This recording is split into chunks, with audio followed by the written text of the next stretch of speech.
Lester Levenson said, don't believe in Jesus, but believe as Jesus believed.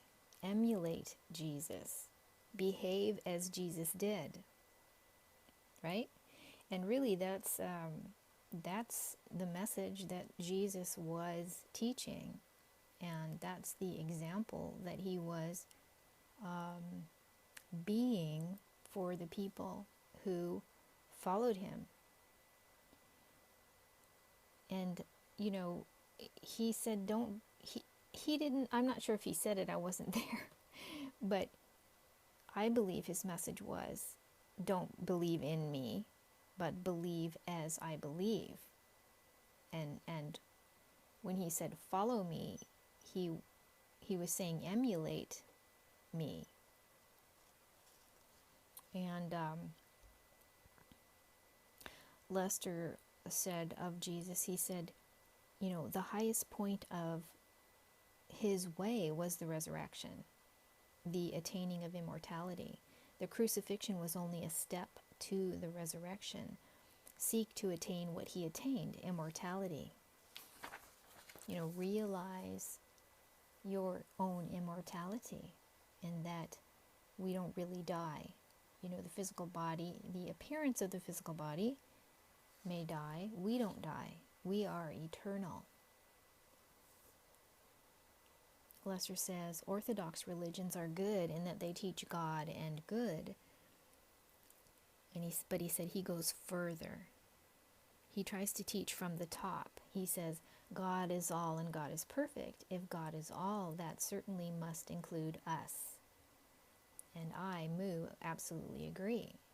And that's what I say, that's what I teach, is that, God is all. And those who believe, and Christians who believe that God is all and that God is everything, omnipotent and omniscient and all of that, that includes us. All means all, okay? All doesn't mean some, or, I'm going to pick and choose what God is. God is all, if you want to use the word God, even though it's been so distorted, right? But it's all. That means everything that we can perceive of and beyond what we can perceive. All is all. And to me, that's God. That is what God is, and God is infinite, and we are. That includes us.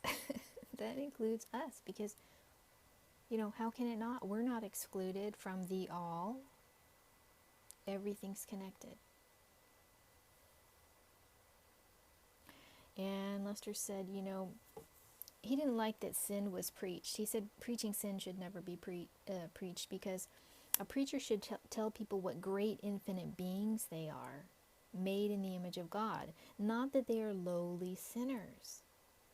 He says it's terribly destructive to man to tell him he's no good, when in truth he's just the opposite.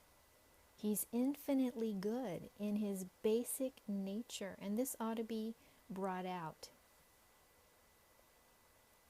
And Lester says, since God is all, our basic beingness is God, and goodness and love are our inherent nature.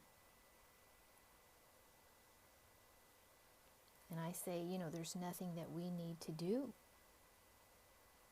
to be that.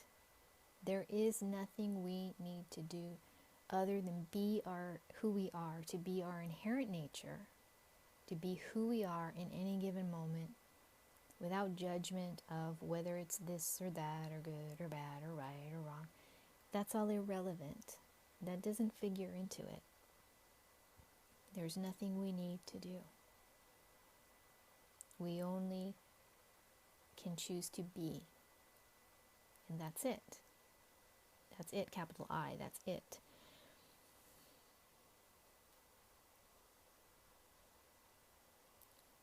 Lester says, beginning with Genesis, the Bible is the story of our descent as God into gods, capital G God into little g gods, and then into man.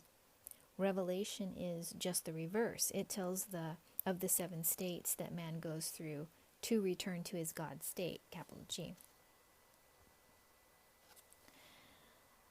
He says the Bible was originally very good, very high and inspiring with specific methodology as it should be, but because it was outlawed and driven underground during the Dark Ages, and also because so many people without full understanding retranslated it, most of the methodology has been left out. Where is the methodology in the Bible? That's the most important thing, how to do it. Only in Eastern teaching has the methodology been preserved. Our Bible is also codified. The book of Revelation is code based on inspirational revelation. Even ministers who have spent their lives studying it cannot understand Revelation, the most important chapter of the Bible, according to Lester. And really, it's a really interesting study for anyone interested who wants to study the real history of the Bible as we know it today. And how it's been watered down and retranslated, and how the council, the Catholic Church took out, some very important writings, some very important books they took out of the Bible that most people know today. The more mystical teachings were removed, and that is, been historically written about. That's historical fact. If you just want to take the book of Thomas, for example, that's a beautiful book. That's actually my favorite book of the Bible, of the biblical teaching. The Gnostic texts are beautiful. But I think it was Josephus, I'm not sure, it was the historian during that period of time wrote about it. And it was said that they removed the more mystical teachings because according to them, the common man, the common person, the lowly common person wouldn't be able to understand it. And they took it out and they removed it. Well, that was what they said, but really, we know better. We know that it's really about control and, that institution and controlling people. And if you teach people that they're free, that they're ultimately free, and that they are, of God and part of God and not separate from God. I mean, if you show people that and you teach people that, how are you going to control them? You're going to lose control of them because we know our inherent power. And that's, I think, really at the crux of it. But the historical, how the Bible as we know it today evolved is quite interesting. It really is. It's really interesting. I think everyone should look into that, especially Christians. But few do. Lester said that he always advised people to get the red letter edition of the New Testament and read only the red letters. The red letter edition has everything said by Jesus printed in red and the rest in black. There you have set out the very best of the Bible, the direct words of Jesus. And that's true, right? I agree with that. If someone has never read the Bible, just read the red letters and you're going to get the gist of it. And another thing, another comment I'd like to make, and I think I've mentioned it before, is that a lot of so-called Christians, we could do a whole video on that, people who believe they are Christians, call themselves Christians, study the Bible, quote the Bible, are missing one great fact, one element of it, in that if they do believe themselves to be Christians, if they are Christians, if they have, in Christian terminology, if they have accepted Christ as their Lord and Savior, and that He died on the cross for their sins, quote unquote, to redeem them, quote unquote, if they truly believe that, then the Old Testament is no longer valid. It is no longer valid for them and their life and their beliefs, because that was the whole purpose of Jesus dying on the cross, according to that teaching. So, it's sort of like you can't have it both ways. Which is it? Because a lot of the more fundamentalist Christians are preaching and teaching out of the Old Testament, but the that is, do you understand what I'm saying? Like that's that sort of becomes a moot point. Is some of it is beautiful, yes. I mean, some of the Old Testament's beautiful. Ecclesiastes is like my favorite book. It's beautiful. But do you see what I mean? So like if someone has taken Jesus into their life, then they are no longer bound by the Old Testament laws.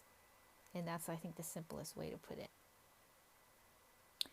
So that's just another interesting thing that, I've had many discussions with people about. Many discussions. I no longer debate. I mean, debating is kind of a waste of time. Anyone can believe what they want, anything they want. It's all good. It's all God. It's all God. It's all good. There's nothing that is excluded. So believe anything you want. Believe the Old Testament and the New Testament. Believe whatever you want. This is just something that I found, that I find interesting, is that you don't hear about that being taught in most Christian traditions. And let's see, this is getting a little bit longer than I thought. I wanted to kind of read some stuff about what Lester's comments on Jesus. Let's see. sorry about the video. Yeah, maybe I'll leave that for another time.